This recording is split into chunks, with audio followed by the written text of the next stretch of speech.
Good morning, everyone. I'm Nuria Oliver, and I'm here to talk about the Metaverse.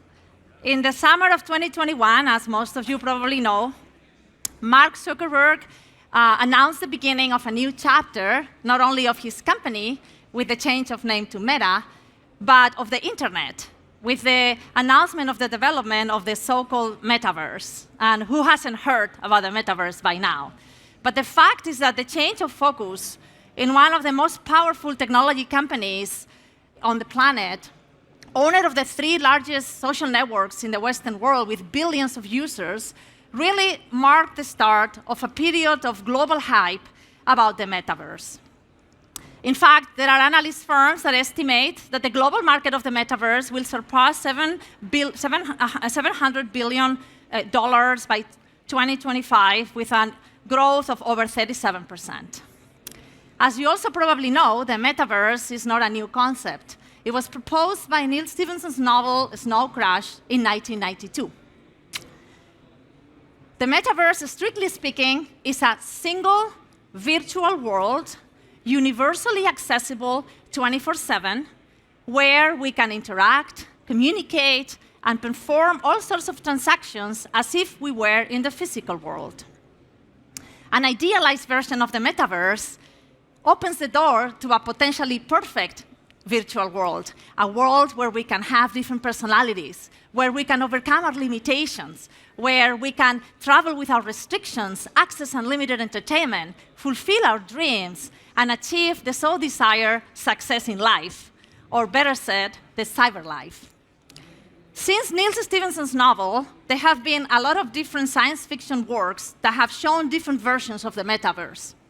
Unfortunately, most of the visions in the science fiction world of the Metaverse are actually quite dystopic and undesirable.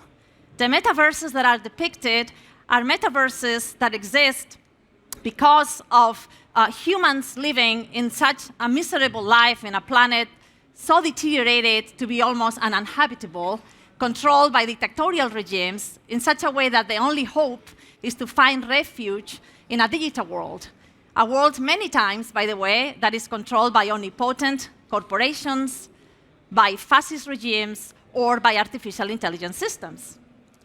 So knowing these visions, I am puzzled as to why we are so excited and why we are making these billionaire investments about the Metaverse. Why would we want to build, as a society, a virtual world to spend most of our lives glued to a screen?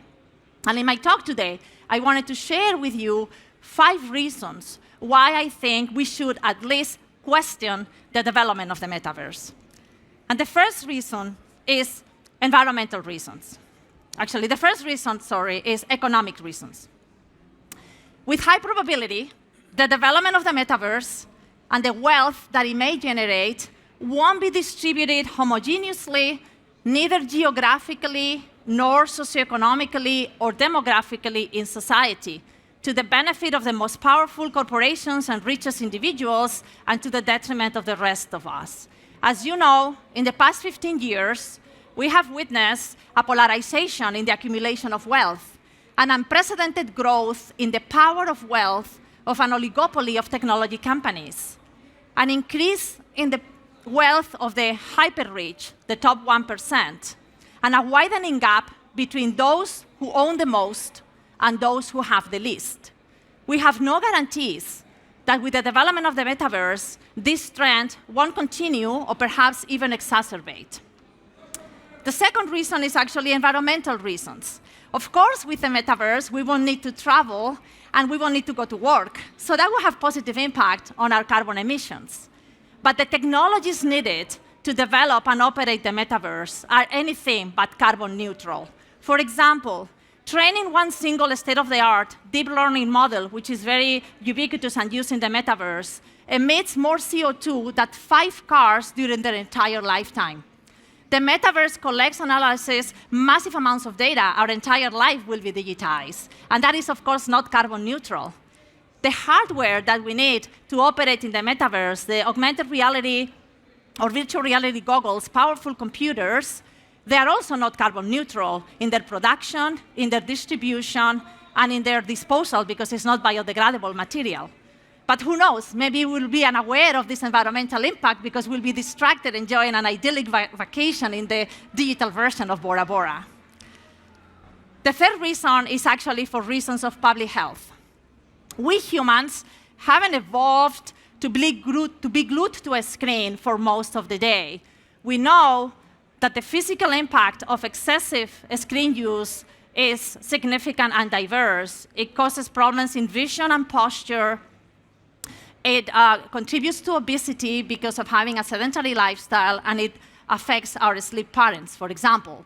Not to mention the impact on our mental well-being, where we can have anxiety, addiction, isolation, and also cognitive dissonance.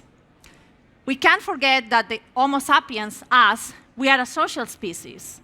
We need to interact with the physical world that surrounds us. We need to nourish ourselves with the physical interactions with people and our environment.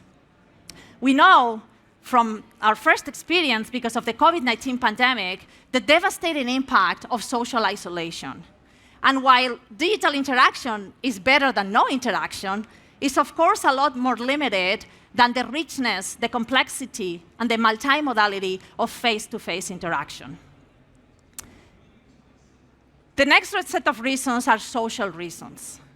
We face tremendous challenges in the 21st century that threaten our own existence as a species. Climate change, the energy crisis, the aging of the population, pandemics. We have set for ourselves very ambitious goals with the 17 sustainable development goals. And I wonder, in response to which social challenge do we need to build a metaverse? How does the metaverse help us eradicate poverty or hunger? How does it help us make sure that everyone has access to clean air, to clean water, to high-quality education and health care, to renewable energies? How does it help us contribute to equality? How does it help us preserve and restore our planet? We also need to remember that cultures emerge from the intersection between the mind, the body, and the environment. The human experience is an embodied experience. The focus on the metaverse distances us from nature, distracts us from the complexity and the diversity of biological life, and makes invisible, even more so than today, those that make life possible through care, with the gender and social implications that this entails. And last but not least, we have to think about the ethical reasons. There are fewer and fewer aspects of our lives that are outside of the control of technology companies that capture massive amounts of our data through our interactions with the physical world and, of course, our interactions with the digital applications and services that they provide. With the metaverse, our entire life experience is susceptible to be digitized, captured, analyzed, and monetized by the providers of the services and the applications in the metaverse.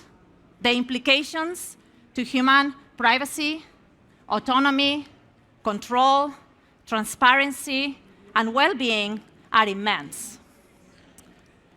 Today, more than ever, I think we need to recognize that not every technological development yields progress. Technology is a necessary but not sufficient tool for progress. If we aim to leave a better planet for future generations, a planet that is fairer, that is more sustainable, more livable, more prosperous, I think collectively, as a society, we should ask ourselves not only what technological development we want to, but what technological development we should invest in. And in my case, the answer is clear. We need to invest in technology that is developed for people, for the rest of biological beings on the planet, and for the planet itself. And that's why I've created a nonprofit foundation called the Institute of Humanity-Centric AI. And this vision seems incompatible with the vision of the metaverse. And that's why I propose that we focus on building a better physical world, that we focus on building the Matterverse of our dreams, with or without the metaverse, and certainly we avoid building the metaverse of our nightmares. We have time, but the clock is ticking. Thank you.